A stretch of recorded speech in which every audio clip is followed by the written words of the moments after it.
نحمد ونصلي ونسلم على رسوله الكريم أما بعد فأعوذ بالله من الشيطان الرجيم بسم الله الرحمن الرحيم ألا إن أولياء الله لا خوف عليهم ولا هم يحزنون آمنت بالله صدق الله العظيم. معزز محتشم سامعین، السلام علیکم ورحمۃ اللہ تعالی وبرکاتہ. تمام سامعین ایک مرتبہ درود پاک پڑھ لیں. اللہ رب محمد صلی اللہ علیہ وسلم نحن عباد محمد صلی اللہ علیہ وسلم صلاۃ دائما علیک یا حبیبی یا رسول اللہ صلی اللہ تعالی علیہ وصحبہ وسلم. اللہ تبارک و تعالیٰ کا لاکھ کروڑ احسان شکر ہے کہ اللہ تبارک و تعالیٰ نے سب سے پہلے ہمیں اور آپ کو مسلمان اور مسلمان میں اہل سنت و جماعت مسلک اعلیٰ حضرت کا ماننے والا بنایا ہے. معزز سامعین، میں چند منٹ کے لیے آپ حضرات کے روبرو حاضر ہوا ہوں. اللہ تبارک و تعالیٰ کا ارشاد پاک ہے، وقت دامنگیر ہے، وقت قلیل ہے. اس وجہ سے میں اپنی گفتگو کو مختصر طریقے سے پیش کرنا چاہ رہا ہوں. اللہ تبارک و تعالی ارشاد فرماتا ہے، الا ان اولیاء اللہ لا خوف علیہم ولا هم يحزنون. خبردار ہو جاؤ، یقیناً اولیاء اللہ کے دوستوں کو نہ کوئی خوف ہے نہ رنج و غم ہے. اللہ تبارک و تعالی جن لوگوں کو اپنا خاص قرب عطا فرماتا ہے انہیں اولیاء اللہ کہتے ہیں. جو صاحب ایمان اور متقی ہو، اللہ اور اس کے رسول پاک کی محبت کو دنیا کی تمام چیزوں سے زیادہ رکھتا ہو، اللہ تعالیٰ کی عبادت زیادہ کرتا ہو اور گناہوں سے بچتا ہو، اور وہ اللہ کا دوست اور اللہ تبارک و تعالیٰ کا پیارا ہوتا ہے، اور اسی کو ولی کہتے ہیں. ولی کے معنی آپ دیکھیں گے قاموس الجدید کے اندر موجود ہے. ولی کے معنی ہیں قریب کے، نزدیک کے، محب، صدیق اور مددگار کے. ولایت کا معنی ہے قرب، چاہے یہ قرب جگہ کے اعتبار سے ہو یا نسبت کے لحاظ سے ہو، دین کے اعتبار سے ہو یا دوستی کے اعتبار سے ہو، اعتقاد کے اعتبار سے ہو یا نصرت اور مدد کے اعتبار سے ہو. ولایت کا معنی کسی چیز کا انتظام کرنا بھی آتا ہے. ولی یہ قرآنی اصطلاح ہے، اور میں آپ کو یہ بھی بتا دوں کہ مطلقاً ولایت کا انکار کفر ہے.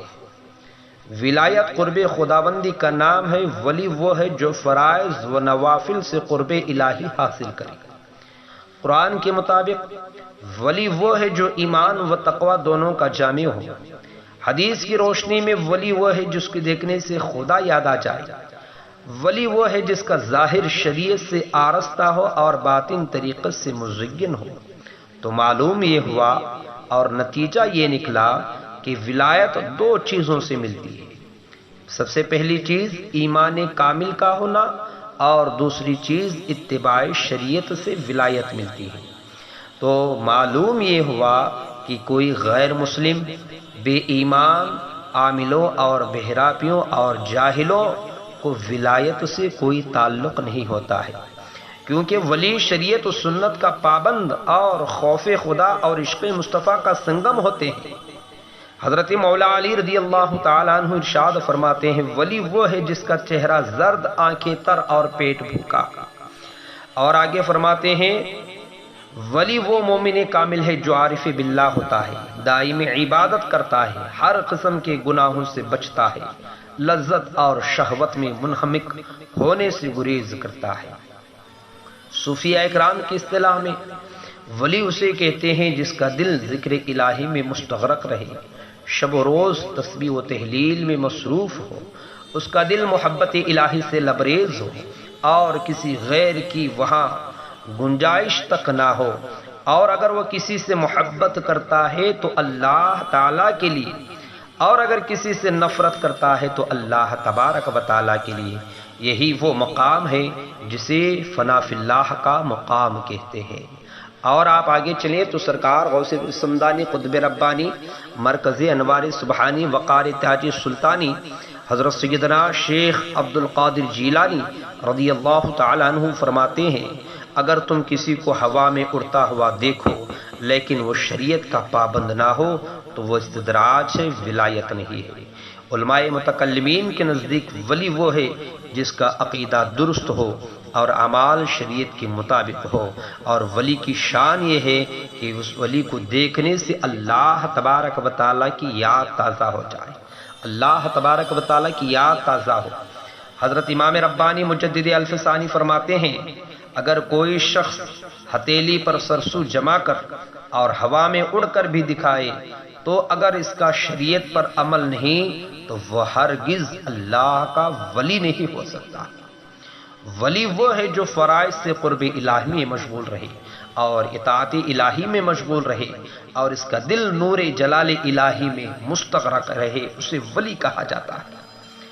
در حقیقت میں حقیقت یہ ہے کہ ولی اللہ کی پہچان بہت مشکل ہوتی ہے، ولی اللہ کی پہچان بہت مشکل ہوتی ہے، اور شیخ ابو العباس فرماتے ہیں کہ خدا کا پہچاننا آسان ہے مگر ولی کی پہچان بہت مشکل ہوتی ہے، کیونکہ اللہ تبارک و تعالی اپنی ذات و صفات میں مخلوق سے اعلیٰ و بالا ہے اور ہر مخلوق اس پر گواہ، مگر ولی شکل صورت اور اعمال و افعال میں بالکل ہماری طرح ہوتے ہیں، تو ولی کا پہچاننا بہت دشوار ہوتا ہے۔ اور میں آپ کو یہ بھی بتا دوں کہ جو عالم دین ہوں گے وہ ہر ولی نہیں ہو سکتے ہیں، ہر عالم ہر ولی نہیں ہو سکتے ہیں، اور ہر ولی عالم ہوتے ہیں، اور ہر ولی عالم ہوتے ہیں، اور بعض کم عقل لوگ یہ کہتے ہیں کہ کامل ولایت کا مرتبے کو اس طریقے سے یوں پیش کرتے ہیں کہ کوئی اگر نہ شریعت کی پابندی کرتا ہو، نہ اللہ کے رسول پاک صلی اللہ تعالی علیہ وصحابہ وسلم کی سنت کی پابندی کرتا ہو، بس صرف انسان اپنے کام میں مشغول ہو جاتا ہے اور پھٹے پرانے کپڑے پہن لیتا ہے اور نماز روزے کی پابندی نہیں کرتا ہے، تو لوگ سمجھ جاتے ہیں کہ یہی ولایت ہوگی، اسی کو ولایت کہا جاتا ہے۔ نہیں، اسی ولایت نہیں کہتے ہیں۔ ولی کامل وہ ہے جس کے سر پہ شریعت ہو، بغلوں میں طریقت ہو، سامنے دنیاوی تعلقات، ان سب کو سنبھالے، راہ خدا جو طے کرتا ہے، جو طے کرتا چلا جاتا ہے، اسی کو ولی کہتے ہیں۔ ولی مسجد میں نمازی ہو، میدان میں غازی ہو، کچہری میں قاضی ہو، عدالت میں جج ہو اور گھر میں دنیا دار ہو، غرض کی مسجد میں آئے تو ملائکہ مقربین کا نمونہ بن جائے، اور بازار میں جائے تو ملائکہ مدابرات امر کے سے کام کرے، تو اسی کو ولی کہا جاتا ہے۔ اب بعض لوگ ولی سے دشمنی کر بیٹھتے ہیں، کہتے ہیں کہ اولیاء کرام اور علماء کرام کا ایک اہم تعلق ہے۔ علماء کرام اور اولیاء کرام اللہ تبارک و تعالیٰ کی یہ بہت بڑی نعمت ہے۔ علماء کرام اور اولیاء کرام، لوگ پوچھتے ہیں کیسی نعمت ہے، تو اللہ تبارک و تعالیٰ نے مخلوق کی ہدایت و رہنمائی کا سلسلہ حضرت سیدنا آدم علیہ السلام سے شروع فرما کر حضور سید المرسلین پر اس سلسلے کو ختم فرما کر نبوت کا دروازہ ہمیشہ کے لیے اللہ رب العزت نے بند فرما دیا، تاہم ہدایت کا دروازہ قیامت تک کے لیے کھلا ہے۔ حضور صلی اللہ تعالی علیہ وصحابہ وسلم اصلاح باطن اور اصلاح ظاہر کے لیے تشریف لائے، تو رسول اللہ صلی اللہ تعالی علیہ وسلم دینی علوم، روحانی علوم، تمام علوم کا مرکز ہے۔ چونکہ اب دنیا میں کوئی نیا نبی اور رسول تشریف نہیں لائے گا، اس لیے کہ حضور صلی اللہ تعالی علیہ وصحابہ وسلم کی ہماری نگاہوں سے روپوش ہونے کے بعد ہدایت و اصلاح کا یہ کام اللہ تعالیٰ نے امت مسلمہ کی دو عظیم گروہوں کی سپرد فرما دیا ہے۔ دو عظیم کون سے گروہ ہیں وہ؟ کون سی جماعتیں ہیں وہ؟ ایک اولیاء کرام کی جماعت ہے، ایک علماء اہل سنت علماء کرام کی جماعت ہے۔ ایک کی توجہ ہے قلب کی طرف، ایک کی توجہ ہے قالب کی طرف۔ ایک ہے جو قلب کی صفائی کر رہا ہے اور ایک ہے جو قالب کی نقش نگار اتار رہا ہے۔ ایک ہے علماء کی جماعت، ایک ہے اولیاء کی جماعت۔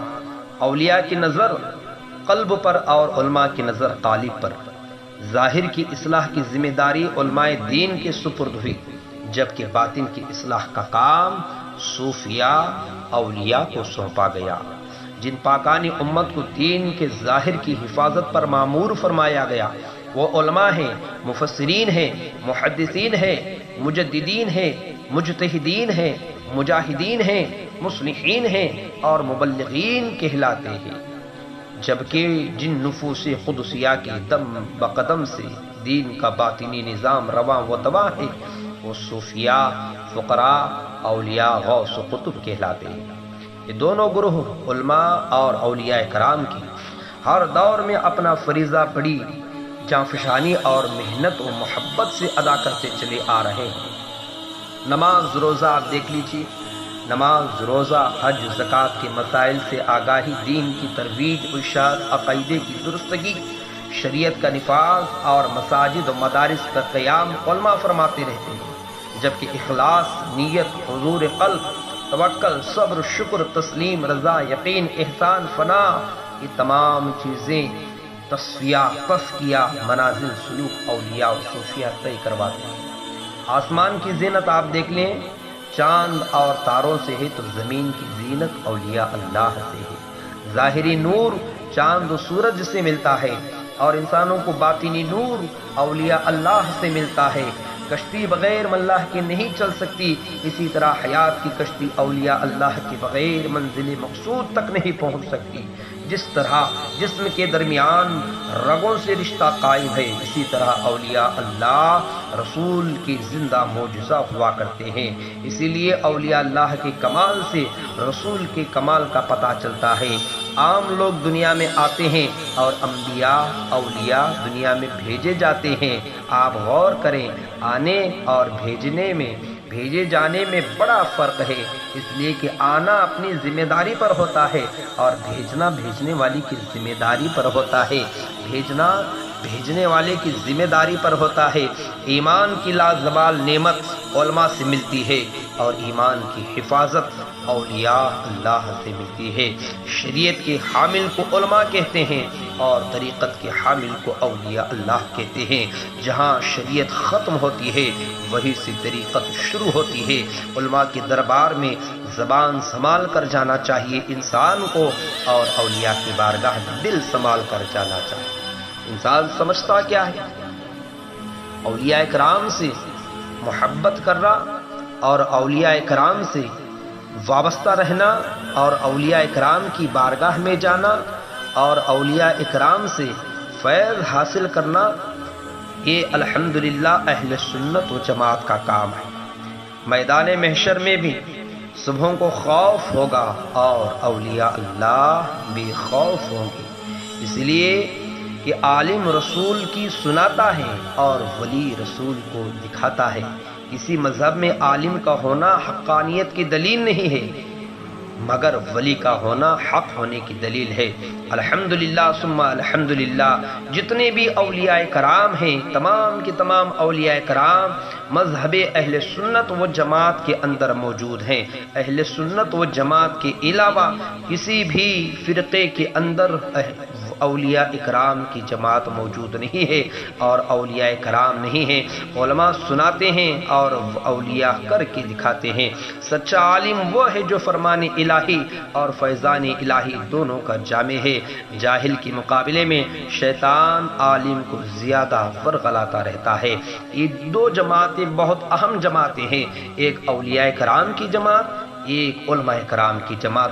صوفیان کرام فرماتے ہیں ایک زمانہ صحبت با اولیاء بہتر از 100 سالہ طاعت پیریا، ایک زمانہ صحبت با انبیاء بہتر از 1000 سالہ طاعت پیریا، ایک زمانہ صحبت با مصطفیٰ بہتر از 1,00,000 سالہ طاعت پیریا۔ فرماتے ہیں ایک زمانہ اولیاء کرام کے پاس میں بیٹھنا بہتر ہے 100 سال کی طاعت بیریا سے۔ اور فرماتے ہیں کہ ایک زمانہ انبیاء کرام کی بارگاہ میں بیٹھنا ایسا ہے کہ 1000 سال کی طاعت بے ریا سے، اور ایک زمانہ مصطفیٰ جان رحمت کی بارگاہ میں بیٹھنا ایسا ہے کہ لاکھ سالہ طاعت بے ریا سے بہتر ہے۔ قرآن مجید اور کعبۃ اللہ کا دیکھنے والا صحابی نہیں مگر حضور صلی اللہ تعالی علیہ وسلم کو اخلاص سے دیکھنے والا صحابی ہے۔ معلوم ہوا کہ اعمال سے زیادہ صحبت اثر کرتی ہے، صحبت اثر کرتی ہے۔ آج کی جو یہ پاکیزہ نورانی بزم ہے، یہ جو میں گفتگو کر رہا ہوں، یہ جنوبی ہند کا ایک گاؤں ہے، جنوبی ہند میں، جس گاؤں کا نام ہانگل کہتے ہیں۔ ہانگل ہاویری ضلع اور ریاست کرناٹک انڈیا کے اندر موجود ہے۔ راضی دوراں غزالی زماں، عمدۃ المحدثین، سید المحققین، حامی سنن، ہادی دکن، آئینہ ذات رضا، اولاد رسول، جگر گوش بطول، شمس العلماء، اعلیٰ حضرت کشمیری جسے کہا جاتا ہے، سید مقبول احمد شاہ قادری سہروردی شامی کشمیری علیہ الرحمہ کے نام اسم گرامی سے آج کی پاکیزہ نورانی بزم منسلک ہے، منسوب ہے۔ حضور مقبول احمد شاہ قادری سہروردی شامی کشمیری علیہ الرحمہ کشمیر میں پیدا ہوئے۔ حضرت کی سوانح حیات یوں ہے کہ آپ کشمیر میں تعلیم حاصل کی، تعلیم حاصل کرنے کے بعد آپ پھر چندی گڑھ کی طرف سفر فرمائے، وہاں سے ہوتے ہوئے آپ نے پھر دلی کا رخ کیا، پھر دلی سے ہوتے ہوئے آپ الجامعۃ الازہر تشریف لے گئے، وہاں سے آپ جب مکمل تعلیم پانے کے بعد آپ اپنے گاؤں تشریف نہیں لے آئے تو آپ وہاں سے ہوتے ہوئے اجمیر معلیٰ، اجمیر شریف سرکار غریب نواز رحمۃ اللہ تعالی علیہ کی دربار آستانے پر آپ 2 سال تک ان سے فیض لیتے رہے، فیض یاب ہوتے رہے۔ الحمدللہ مقبول احمد شاہ قادری کشمیری اعلیٰ حضرت نے بہت کام کیا ہے۔ اہل سنت و جماعت کی جو بقا ہے اور اہل سنت و جماعت کی جو بقا ہے، انہی اولیاء کرام کے دم قدم سے ہے۔ مقبول احمد شاہ قادری نے آسام، برما، حیدرآباد، سری لنکا، کلکتہ، میسور، رنگول، بہت ساری جگہوں پر دین مصطفیٰ صلی اللہ تعالی علیہ وصحابہ وسلم کی چراغوں کو روشن کیا ہے۔ الحمدللہ ثم الحمدللہ۔ حضرت کی کرامتیں تو بہت ہے، آج لوگ آپ دیکھے ہوں گے بہت ساری کرامتیں بیان کرتے ہیں، تو کرامت بیان کرنا یہ کمال نہیں ہے، کرامت دکھانا یہ کمال نہیں ہے، بلکہ کرامت نہیں، جس کا شریعت مصطفیٰ پر سختی کے ساتھ عمل ہو، یہ سب سے بڑی کرامت ہوتی ہے، سب سے بڑی کرامت ہوتی ہے۔ حضرت سید مقبول احمد شاہ قادری رحمۃ اللہ تعالی علیہ کی کرامتیں تو بہت زیادہ ہیں، ان کی کرامتیں بہت زیادہ ہیں، اور ان کے کارنامے اور علمی کمالات بہت زیادہ ہیں۔ تو فرماتے ہیں ایک دن حضرت ہانگل شریف میں جلوہ بار تھے، تو ایک مرید آتا ہے، اور مرید آنے کے بعد حضرت سے کہتا ہے کہ حضرت شیخ صاحب، اے میرے مرشد گرامی، یوں عرض کرتا ہے کہ میرے بھائی کی بیوی امید سے تھی، میرے بھائی کی بیوی امید سے تھی، اور اسے ڈاکٹر نے کہا ہے کہ اس کی جو پیٹ میں بچہ ہے وہ بچہ انتقال ہو گیا ہے۔ تو حضرت پوچھتے ہیں کون ہے تیرا بھائی؟ تو وہ انسان بتاتا ہے اے میرے مرشد گرامی، فلاں فلاں میرا بھائی ہے، تو وہ آپ کا بھی مرید ہے، آپ بھی اس کے شیخ ہیں۔ تو فرماتے ہیں کیا ہوا؟ تو وہ انسان کہنے لگتا ہے کہ میرے بھائی کی بیوی امید سے تھی، اور 4 ڈاکٹروں نے کہا ہے کہ اس کے پیٹ میں بچہ انتقال کر گیا ہے، مر گیا ہے۔ 4 ڈاکٹروں نے اس کی جانچ کی، اور جانچ کرنے کے بعد بتایا کہ اس کے پیٹ میں بچہ انتقال ہو گیا ہے۔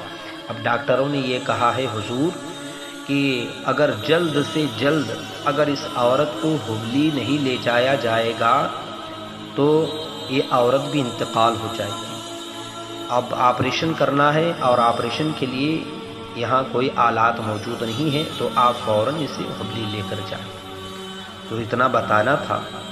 تو حضرت سید مقبول احمد شاہ قادری سہروردی شامی کشمیری علیہ الرحمہ اپنی آنکھوں کو بند فرماتے ہیں۔ آنکھوں کو بند کرنے کے بعد کچھ تسبیحات پڑھتے ہیں۔ پڑھنے کے بعد اس انسان سے کہتے ہیں، اے بندے خدا، جا انشاءاللہ تبارک و تعالی کس ڈاکٹر نے تجھے کہا ہے کہ اس کی پیٹ میں اولاد مر گئی ہے؟ تو دیکھیے اولیاء کرام فرماتے ہیں کس ڈاکٹر نے کہا ہے؟ تو انسان بتاتا ہے، مرید بتاتا ہے کہ حضور فلاں فلاں نے کہا ہے۔ تو جب حضرت مقبول احمد شاہ قادری سہروردی کشمیری جلال میں آتے ہیں، جلال میں آنے کے بعد فرماتے ہیں، جا وہ عورت بھی سلامت ہے، اس عورت کے جو پیٹ میں بچہ ہے وہ بھی سلامت ہے۔ اللہ اکبر، اللہ اکبر، وہ بھی سلامت ہے۔ جب وہاں سے اس کا بھائی لوٹتا ہے حبلی سے، پھر لوٹنے کے بعد یہ بھائی سے جا کر پوچھتا ہے، بھائی کیسے ہیں، حالات کیسے ہیں، بچہ کیسا ہے، کیا بچہ پیٹ میں ہی انتقال ہو گیا تھا، اور تمہاری اہلیہ محترمہ کیسی ہے؟ تو وہ انسان کہنے لگتا ہے، ارے میرے بھائی مجھے پتہ ہی نہیں چلا کہ یہاں 4 ڈاکٹروں نے کہا، 4 طبیبوں نے کہا کہ پیٹ میں ہی بچہ انتقال ہو گیا ہے۔ جیسے ہی ہم حبلی ہاسپٹل پہنچتے ہیں، تو جیسے ہی ہم حبلی پہنچے تو وہاں پر الحمدللہ اللہ تبارک و تعالیٰ نے میری بیوی کی شکم سے اللہ نے ایک نورانی بچہ عطا فرمایا، اور وہ بھی زندہ بچہ، اور وہ جنہیں ڈاکٹر نے مردہ قرار دیا تھا وہ زندہ بچہ نکلا۔ تو اب یہ بھائی سمجھ جاتا ہے، اللہ اللہ، یہ جو کرامت ہے یہ کرامت حضرت سید مقبول احمد شاہ قادری سہروردی شامی کشمیری اعلیٰ حضرت کی ہے، اللہ اللہ۔ تو دونوں بھائی دوڑتے ہوئے آتے ہیں اور حضور کے قدم پکڑ کر عرض کرتے ہیں کہ اے شیخ، آپ نے ہم لوگوں پر بہت بڑا کرم کیا ہے کہ اللہ تبارک و تعالیٰ نے آپ کی دعاؤں سے اللہ تبارک و تعالیٰ نے ہمیں اولاد عطا فرمائی ہے۔ تو اولیاء کرام جو ہوتے ہیں، اولیاء کرام کے بہت تصرفات ہوتے ہیں، اولیاء کرام کے بہت زیادہ تصرفات ہوتے ہیں۔ اللہ تعالیٰ نے اولیاء کرام کو وسیع اختیارات اور بے شمار تصرفات عنایت فرما کر عام بندوں سے خدا نے اولیاء کرام کو ممتاز فرما دیا ہے۔ اولیاء کی وجہ سے اہل دنیا پر کرم کی بارشیں، اولیاء کرام میں ایک ایسے گروہ موجود ہیں جس کے صدقے سے آج اللہ تبارک و تعالی اس زمین پر بارش کا بھی جو نزول فرما رہا ہے، انہیں اولیاء کرام کا صدقہ ہے، انہیں اولیاء کرام کا صدقہ ہے۔ اور میں جتنے بھی میرے سامعین ہیں، میں ان سے عرض کرتا ہوں، کوئی بھی ولی کبھی شریعت کا مقابلہ نہیں کریں گے، کوئی بھی ولی شریعت کا مقابلہ نہیں کر سکتے ہیں۔ اگر آپ کسی ولی کو کہیں کہ نماز کے لیے، وہ نماز سے انکار نہیں کر سکتے ہیں۔ اللہ اللہ، اللہ اکبر کبیرہ۔ ولی تو وہ ہوتا ہے، ولی اسے کہا جاتا ہے، بعض نے سمجھ رکھا ہے کہ جو بے عقل ہو، فی زمانہ لوگ اسے پاگل و دیوانہ سمجھ لیتے ہیں اور اسے سمجھتے ہیں کہ یہی ولی ہوگا۔ نہیں نہیں، اسے ولی نہیں کہا جاتا ہے۔ ولی وہ ہوتا ہے جس کی شریعت، جس کے سر پہ شریعت ہو، بغلوں میں طریقت ہو، سامنے دنیاوی تعلقات ہو، ان سب کو سنبھالے راہ خدا جو طے کرتا ہے، ولی وہی ولی ہوتا ہے۔ کوئی بھی ولی بے نمازی نہیں ہے، ہر ولی نمازی ہے، ہر ولی نمازی ہے۔ آج لوگ کہتے ہیں کہ اولیاء کرام نماز نہیں پڑھتے ہیں۔ کون کہتا ہے بدبخت کہ اولیاء کرام نمازی نہیں ہیں؟ اللہ اکبر کبیرہ، ہر ولی نمازی ہیں۔ آپ دیکھ لیجئے، پوری دنیا گھوم کر آپ دیکھ لیجئے گا، ہر ولی کے مزار کے قریب میں اللہ تبارک و تعالیٰ کا گھر بھی موجود ہے۔ ہر ولی کے مزار کے قریب میں ایک مسجد بھی موجود ہے، اور ہر ولی کے مزار کی قریب میں اللہ تبارک و تعالیٰ کا گھر بھی موجود ہے۔ آپ دیکھ لیں، ہندوستان کی سرزمین پر غریب نواز سرکار کے آستانے کے بازو مسجد موجود ہے۔ قطب الدین بختیار کاکی کے آستانے کے بازو مسجد موجود ہے، حضرت نظام الدین محبوب الہی کے آستانے کے بازو مسجد موجود ہے، حضرت غوث العالم مخدوم اشرف جہانگیر سمنانی کے مزار پر نور کے بازو مسجد موجود ہے، اور اعلیٰ حضرت امام اہل سنت شاہ امام محمد رضا خان فاضل بریلوی رحمۃ اللہ تعالی علیہ کی مزار پر نور کے بازو میں مسجد موجود ہے۔ اور آپ دیکھ لیں کہ مشرقی ہند میں آپ حضرت سید مقبول احمد شاہ قادری سہروردی شامی کشمیری علیہ رحمہ کی مزار کے پاس میں بھی مسجد موجود